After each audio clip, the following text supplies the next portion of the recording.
trouvons sur le site de Poly, traversée par la RD 914. C'est une route très fréquentée, surtout en été. Elle présente à cet endroit un point noir. En conséquence, il a été décidé de construire un nouveau pont-rail qui va permettre une meilleure fluidité des circulations routières sur cet axe primordial de la Côte Vermeille.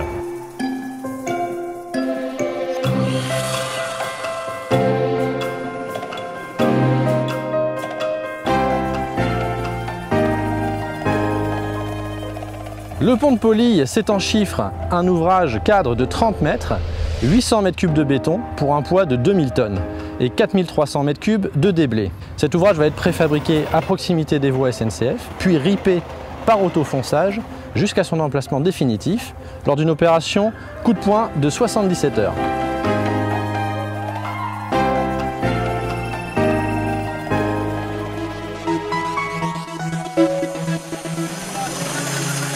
Aujourd'hui, nous bétonnons le radier de guidage sur lequel reposera l'ouvrage. Son objectif est de maintenir la trajectoire du pont pendant l'autofonçage et également d'assurer une surface parfaitement plane et glissante.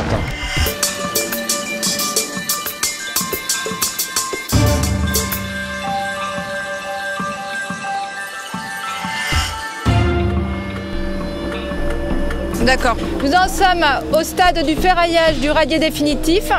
Celui-ci nécessite la mise en place de 56 tonnes d'acier.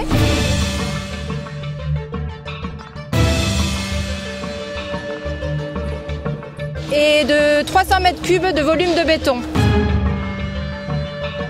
Ce qui équivaut à environ 40 camions toupies.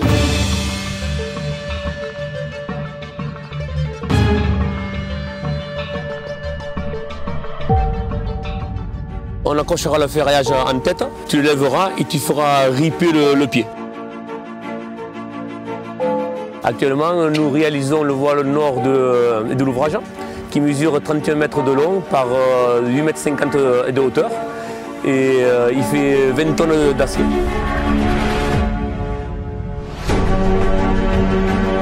La principale difficulté de cette phase est l'inclinaison du mur de 5%, ce qui engendre des précautions particulières et dans la mise en place du ferraillage et dans la stabilisation du coffrage, car tout l'effort est sur la face extérieure.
Minuit 25, démarrage de l'OCP, enrayement des loriques caténaires.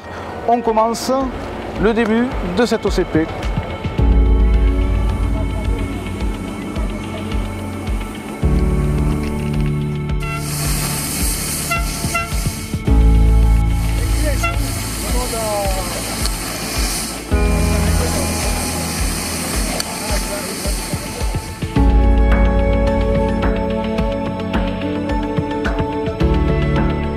Il est 1h20 du matin, les travaux caténaires se terminent. Nous allons maintenant commencer les travaux de voie, indispensables aux travaux de terrassement qui suivront.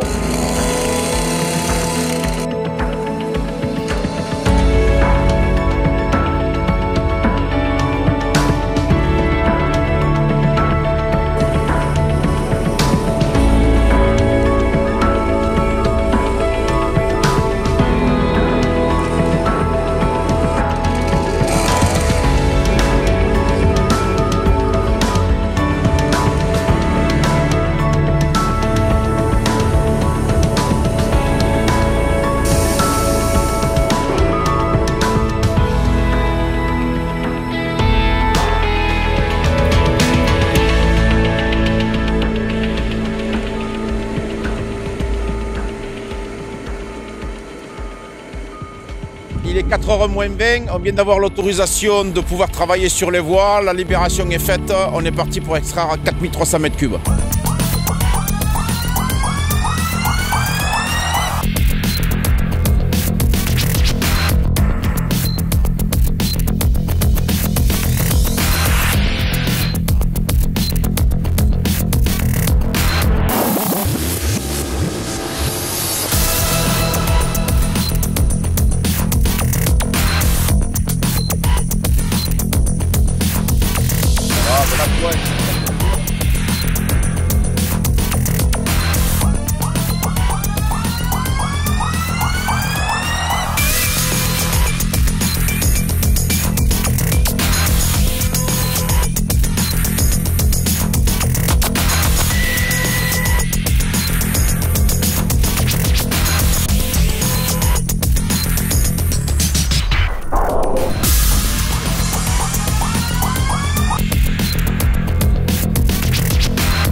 C'est bon, vous avez bien assuré, on a une avance confortable au terrassement. On va se consacrer un petit peu à la qualité des matériaux et puis après on va voir, on va s'adapter, c'est bien les gars.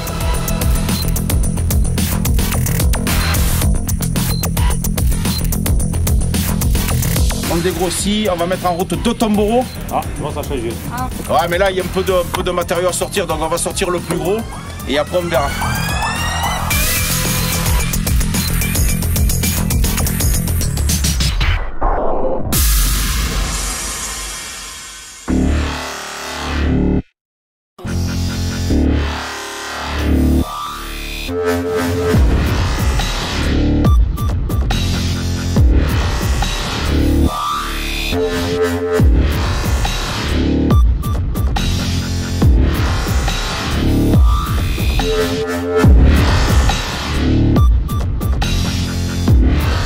Le radier de guidage qui est construit à même le sol et l'ouvrage qui est construit dans le radier de guidage.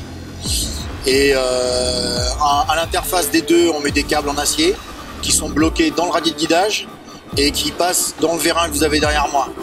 Et ces 3 vérins poussent l'ouvrage sur le sol.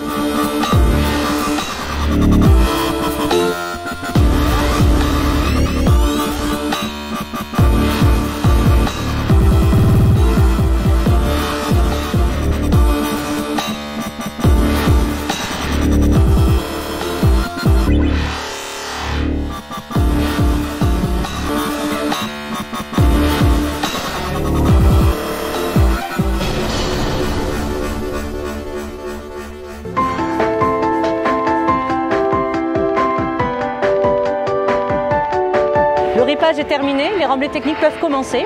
C'est une étape importante car les remblais techniques font partie intégrante de l'ouvrage d'art.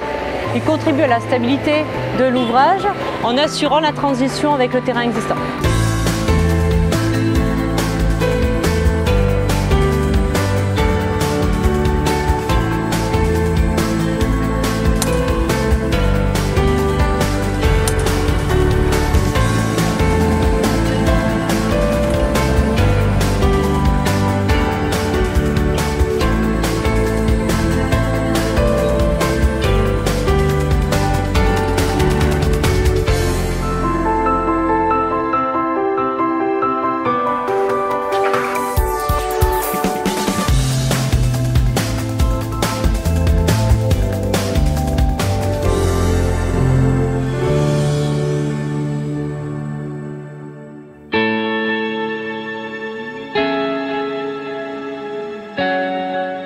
Passation des travaux entre Raselbeck, fin des blocs techniques, et Aquitaine pour la pose de la voie. Donc on démarre la pose de voie et Surisses Caténaire derrière en full.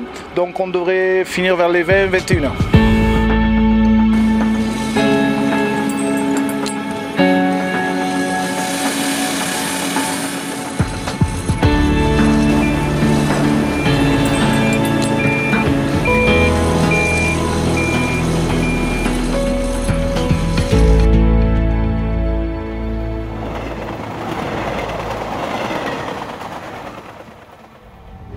L'ouvrage est en place après 3 ans d'études, 6 mois de travaux, avec une diversité des métiers et une multitude d'acteurs. Solidarité, courage, ténacité et professionnalisme sont le maître mot de ce genre d'opération. Imaginez 72 heures d'adrénaline et de stress pour pousser 2200 tonnes et c'est gagné. Un grand merci à SNCF Réseau, notre maître d'ouvrage, et à toutes les équipes maîtrise d'ouvrage et maîtrise d'œuvre qui nous ont fait confiance et qui ont démontré que les entreprises du département sont de très haute technicité et notamment Razelbeck. Bravo à tous. Cet ouvrage est sobre géométriquement et qualitatif dans ses matériaux. Il répond aux exigences architecturales d'un ouvrage situé en site classé.